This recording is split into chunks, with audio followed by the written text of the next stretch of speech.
সাহেব কেমন আছেন? আলহামদুলিল্লাহ ভালো আছি। ইমাম সাহেব শোনেন, জি বলেন। বলতে আছি কি, এই যে আপনি নামাজ কালাম পড়ান, মানেরে কত জ্ঞান দেন, কত আমল করেন, বলি কি এত আমল কি লাগে?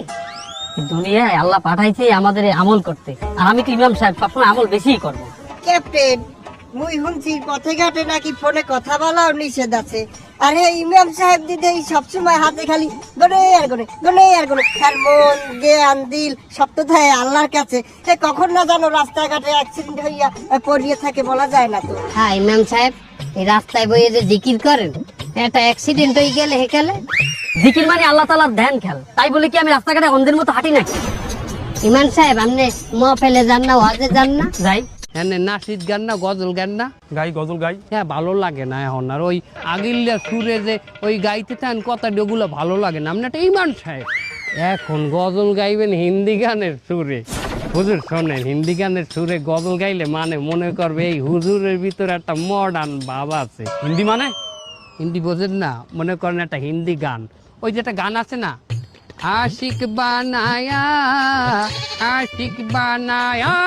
আপনে।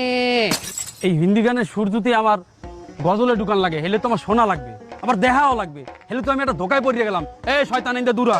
আহা চেতেন কেন ইমান সাহেব?